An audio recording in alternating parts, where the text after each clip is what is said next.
So अभी हम जोरथांग पहुंच गए और कर रहे हैं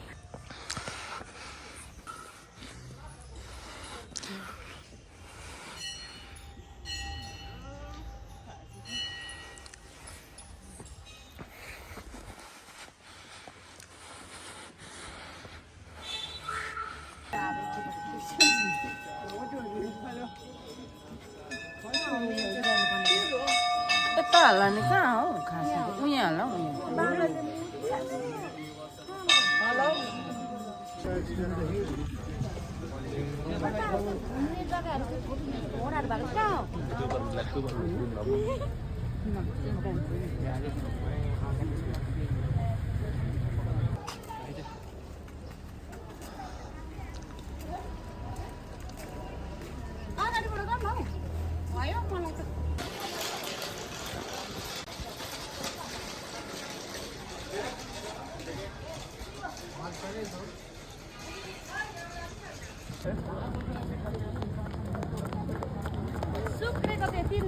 Os.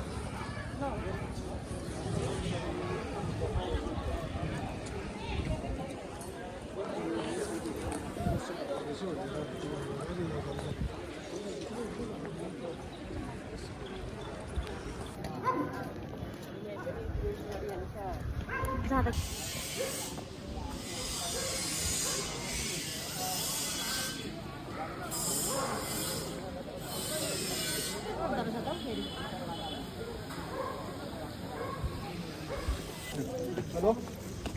कहाँ छ भने म आउनु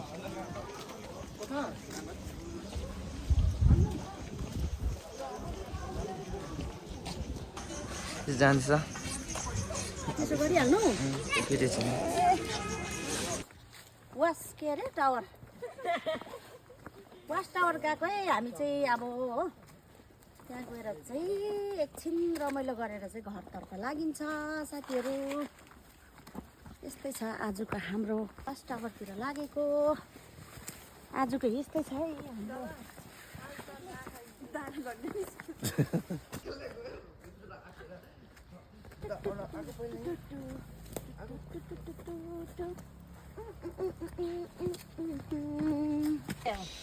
लुकोले पाएको छैन भ्याक्टरबाट पक्रा न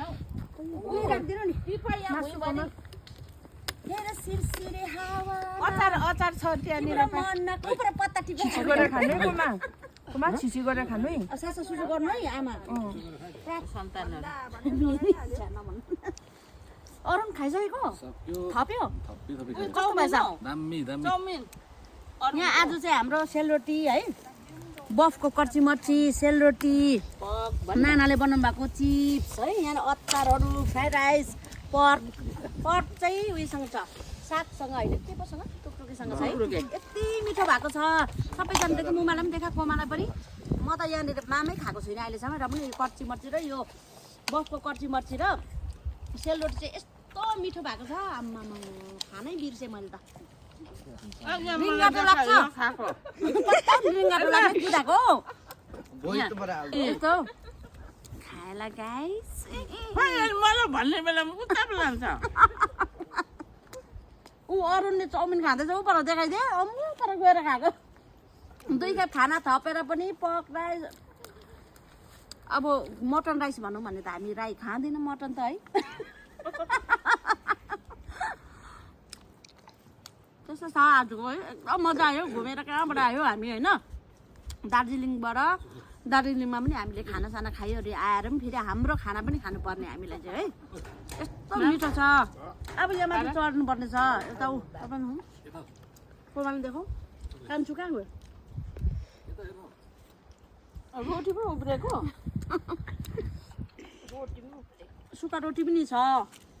खाना बेसी भएर चाहिँ नि यति बेसी आइटम भएर चाहिँ नानाले बनाउनु भएको रहेछ हो आइटम चाहिँ पुरा बेसी भएर चाहिँ यहाँ यो रोटी चाहिँ म लान्छु अब हो रोटी खाने सुक्खा बनाउँछ मेरो नानाले